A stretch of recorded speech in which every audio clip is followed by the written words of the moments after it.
Yo, what's up guys? Ito na ang inaantay natin. Okay na yung Western Conference and finally, the Eastern Conference is finally set. At grabe yung matchup na to dahil maghaharap ang New York Knicks at ang Cleveland Cavaliers. Sino ba naman ang mag-aakala na dito tayo babagsak, 'di ba? After a wild regular season, parehong kupunan ay nakatayo rito para sa tsansang makapasok sa NBA Finals. The Knicks are on a crazy 7-game winning streak habang ang Cavs naman ay fresh galing sa isang matinding physical battle at binuhat ang dalawang Game 7 ngayong playoffs. It's a classic shootout versus a grit and grind squad kaya kapit lang dahil titingnan natin ang seryeng ito. Pag-usapan muna natin kung paano sila nakarating dito. Medyo chill lang ang naging daan ng New York kumpara sa Cleveland. Matapos nilang talunin ang Hawks sa first round, wipe out lang ng Knicks ang 76ers sa isang historic sweep, outscoring them by 89 points total. Super well-oiled machine ang tropa ni Coach Mike Brown ngayon.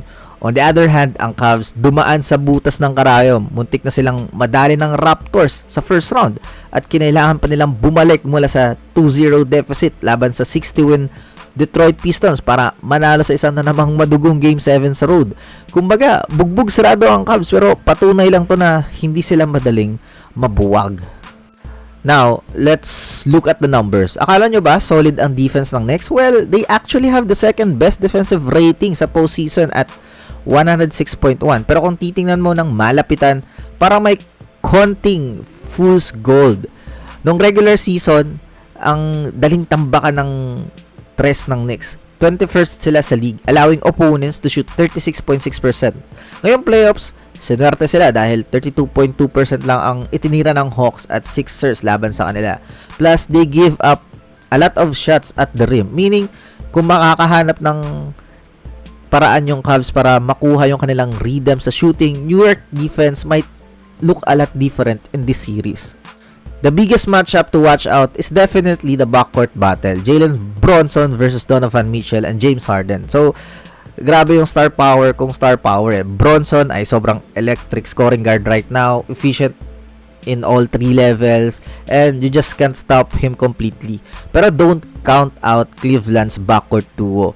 This will be the easiest matchup offensively para kay Spida at the Beard. Dahil hindi kasing physical ang guards ng Knicks kumpara sa Pistons eh. Look for Harden to exploit the pick and roll action na lalo't medyo mabagal mag-defend sa space si Karl Anthony Towns kapag napwersa sa perimeter. Punta naman tayo sa ilalim, ang banggaan sa shade. We have Cat and Mitchell Robinson against Evan Mobley and Jarrett Allen. Sobrang interesting nito dahil si Towns is a unique stretch 5 who shoot 37% from deep this season, which means kailangan lumabas ni na Mobley o Allen para bantayan siya. Pero ang advantage ng Cavs, Mobley has been an absolute defensive monster ngayong playoffs, averaging 2.7 blocks last series. Kung magagawa ni na Allen at Mobley na limitahan si Cat sa post at hindi ma-foul trouble, malaking problema ito para sa rim protection ng New York na may tendency makapasok ng 71.2% completion rate sa rim. So, ano nga ba yung susi para sa Knicks?